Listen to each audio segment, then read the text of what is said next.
क्या आपका गुड़हल का पौधा ग्रोथ नहीं कर रहा है, कलियां नहीं बना रहा है? जिस कंडीशन में पौधा नर्सरी से लाए थे सेम उसी कंडीशन में पौधा पॉट में पड़ा हुआ है, नई ग्रोथ उसमें नहीं हो रही है, पत्तियां बल्कि झड़ रही हैं पीली होके, या प्लांट बहुत घना हो रहा है, उसमें कलियां नहीं बन रही हैं। तो अगर ये प्रॉब्लम है आपके गुड़हल के प्लांट पर, तो ये प्रॉब्लम का सल्यूशन आज इस वीडियो में आपको मिलेगा। तो चलिए वीडियो को आगे बढ़ाते हैं। सबसे पहला पॉइंट, अगर आपके प्लांट में ग्रोथ नहीं हो रही है, 3-4 महीने पहले आप प्लांट लाए थे लेकिन सेम कंडीशन में प्लांट पड़ा हुआ है, तो सबसे पहली बात, बरसात का टाइम है, इस मौसम में प्लांट बहुत ही तेज़ी से ग्रोथ करता है। अगर आपका प्लांट ग्रोथ नहीं कर रहा है तो कुछ आपने मिस्टेक करी। सबसे पहला पॉइंट, आप ख़रीदते समय प्लांट की वैरायटी पर ध्यान जरूर दीजिए। आप कौन सी वैरायटी का प्लांट ख़रीद रहे हैं। हिबिस्कस में भी कई वैरायटी आती हैं। देसी जो प्लांट की वैरायटी होती है वो तो बहुत ही रफ़ एंड टफ होती है, लेकिन ग्राफ्टेड है, जो हाइब्रिड हैं, ये थोड़ा सा इनमें ध्यान देना पड़ता है लगाते समय, इनकी केयर करते समय। तो अगर आपकी ग्राफ्टेड प्लांट है या जो हाइब्रिड प्लांट है, उसकी केयर कैसे करनी है, उसको कैसे लगाना है, मोटा मोटा आप समझ लीजिए। अगर आपका प्लांट ग्राफ्टेड है तो उसमें ज़्यादा ध्यान नहीं देना है, आपको बस मिट्टी अच्छी बनानी है। स्टार्टिंग में पॉट थोड़ा सा छोटा देना है और फिर जैसे ग्रोथ पकड़ ले उसको थोड़ा सा बड़े पॉट में शिफ्ट कर दीजिए। छोटे पॉट में ग्राफ्टेड प्लांट अच्छा रिज़ल्ट नहीं देता है, लेकिन जो हाइब्रिड वैरायटी का प्लांट है इसमें लगाते समय आपको बहुत ही ज़्यादा ध्यान देने की ज़रूरत होती है। इसमें जब आप नर्सरी से ख़रीदते हैं तो चाहे वो पॉट में हो चाहे पॉलीथीन में हो, अंदर बास्केट होती ही है, जिसको आपको बास्केट रिमूव करके लगाना पड़ता है। और उसको किस तरह से रिमूव किया जाता है इसका भी मैंने वीडियो शेयर किया है, तो उसको आप देख सकते हैं। बास्केट रिमूव करके ही लगाना है और स्टार्टिंग में आप छोटे पॉट में लगाइए, लेकिन जो हाइब्रिड वैरायटी का प्लांट होता है उसको छोटे ही पॉट में बाद में भी लगाया जाता है जब वो ग्रोथ पकड़ लेता है। इसको बहुत बड़े पॉट की नीड नहीं होती।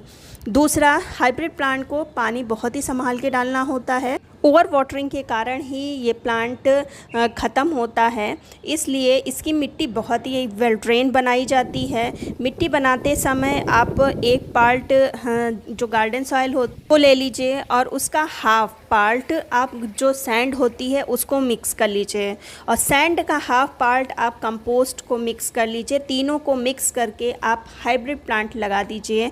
उस मिट्टी में आपका प्लांट अच्छे से सर्वाइव करेगा। स्टार्टिंग में आप छोटा ही पॉट रखिएगा, क्योंकि जितना बड़ा आप पॉट देंगे इसको, उतना ही पानी ये ज़्यादा ऑब्ज़र्व करेगा।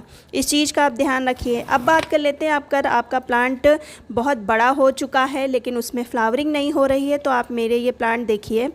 ये मेरा ग्राफ्टेड प्लांट है और इसमें किसी भी तरह की कोई फ्लावरिंग नहीं हो रही है। 1 साल पुराना ये प्लांट है।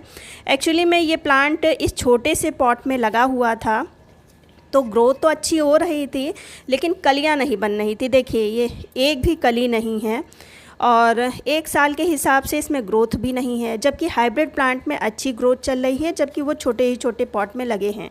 इसलिए ग्राफ्टेड प्लांट में मैं बताती हूँ कि उसको थोड़े से बड़े ही पॉट में लगाइए, लेकिन प्लांट के हिसाब से पॉट को देना है। अब मेरा 1 साल पुराना प्लांट है, इसलिए मैंने इसको 20 लीटर की बाल्टी में इसको शिफ्ट कर दिया था। तो लगभग 15 दिन हो चुके हैं और शिफ्ट करते समय बारिश हो रही थी, तो बस मैंने इस पॉट में मिट्टी पहले से भरी थी, तो बस रूट बॉल उठा के इसमें रख दिया था। किसी भी तरह की कोई फर्टिलाइज़र वगैरह मिक्स नहीं करी थी। तो अब मैं फ़र्टिलाइज़र इसमें डालूँगी और फ्लावरिंग के लिए थोड़ी सी फर्टिलाइज़र दूँगी, और पत्तियाँ जो पीली हो रही हैं उसके लिए कुछ करूँगी। तो उसके लिए मैं सबसे पहले मिट्टी को थोड़ी सी हटा लेती हूँ, थोड़े से घास फूस लगे हैं उसको साफ़ कर लेती हूँ। और मिट्टी बहुत ही ज़्यादा गीली नहीं है कि ऐसा नहीं है कि पानी भरा हो। तो सबसे पहले तो देखिए मैं डालूँगी नीम की खली। बरसात में नीम की खली बहुत ही ज़्यादा ज़रूरी है प्लांट के लिए, और 2 मुट्ठी मैं नीम की खली डाल रही हूँ इस तरह से। और नीम की खली अगर आपके पास नहीं है तो जो नीम की पत्तियां होती हैं उनको थोड़ा सा ड्राई कर लें और उसको डाल सकते हैं। दूसरी चीज़, जो हाइब्रिड प्लांट हो चाहे ग्राफ्टेड प्लांट हो, उसके लिए बहुत ही ज़्यादा ज़रूरी है माइक्रोन्यूट्रेंट। माइक्रोन्यूट्रेंट की ही कमी से कभी कभी क्या होता है, गुड़हल की जो पत्तियां हैं वो लाइट कलर की हो जाती हैं, नशे से दिखने लगती हैं। तो इसको मैंने लिया है और इसको अच्छी खासी मात्रा में लेना है, जो कि मेरा प्लांट भी बड़ा है। तीसरी चीज़ ली है, ये है जो ऑर्गेनिक पोटास होता है उसको। देखिए, मिट्टी में मैं केमिकल का बहुत ही कम प्रयोग करती हूँ। आप चाहें तो रेड पोटास ले सकते हैं, और हाइब्रिड हो चाहे कोई भी वैरायटी, चाहे किसी भी वैरायटी का गुड़हल का प्लांट हो, उसके लिए पोटास बहुत ही ज़्यादा ज़रूरी होता है। आप 7-7 दिन में पोटास ज़रूर डालें। और जो इसके बाद आपने देखा होगा, बरसात में अक्सर प्लांट की पत्तियां कुछ इस तरह की हो जाती हैं, बिल्कुल येलो सी, लाइट येलो सी, नशे से दिखने लगती हैं।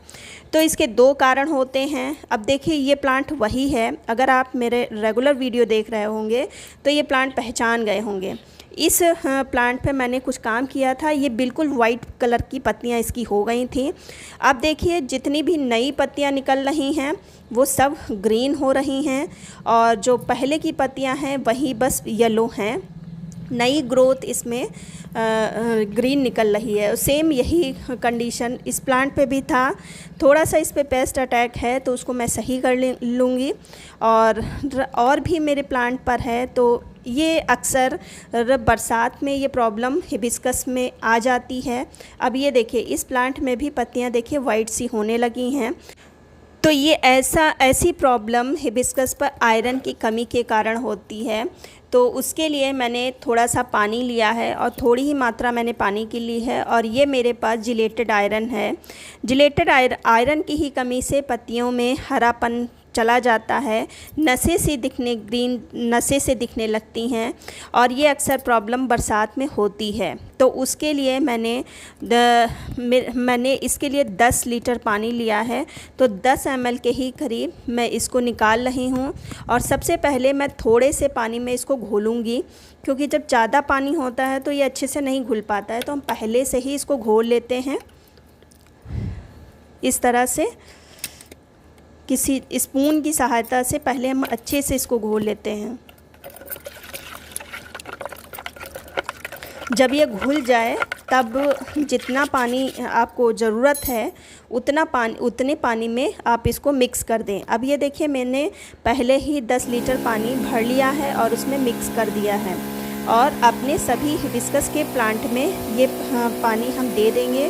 क्योंकि इस समय धूप निकली थी इसलिए मैं ये कर रही हूँ, और उसके पहले लगातार बारिश हो रही थी तो ये काम मैं नहीं कर पाई, जिसके कारण प्लांट पर असर बहुत ही ज़्यादा हुआ है। तो 1-2 बार के प्रयोग से ये प्लांट की पत्तियां सही हो जाएंगी। और अगर ये आपके पास जिलेटेड आयरन नहीं है तो जो कीले होती हैं, जो मूर्छा लगी कीले होती हैं, उनको रात भर के लिए भिगो के रख दें और फिर उस पानी से प्लांट पर स्प्रे करें, वो भी असरदार होता है। एक चीज़ का ध्यान रखिएगा इसको प्रयोग करते समय कि मिट्टी पर अगर कर रहे हैं तो मिट्टी आपकी ड्राई होनी चाहिए, इसलिए मैंने फोलियर स्प्रे किया है। और फोलियर स्प्रे जब आप कर रहे हैं तो धूप निकली होनी चाहिए, ऐसा ना हो कि बारिश हो रही हो, बदली हो, तब आप इसका प्रयोग करें, तब रिज़ल्ट आपको देखने को नहीं मिलेगा। 2-3 बार के प्रयोग से ही पत्तियां काफ़ी अच्छी होने लगेंगी, प्लांट अच्छे से ग्रोथ करना स्टार्ट कर देगा। और साथ ही साथ अगर प्लांट पर ग्रोथ नहीं हो रही है तो जो मैंने टिप्स दिए हैं उनको ज़रूर फॉलो करिए। बिना उन टिप्स के आपके प्लांट पर कोई भी फर्टिलाइज़र प्रभावी नहीं होगा, इस चीज़ का आप ध्यान रखिएगा।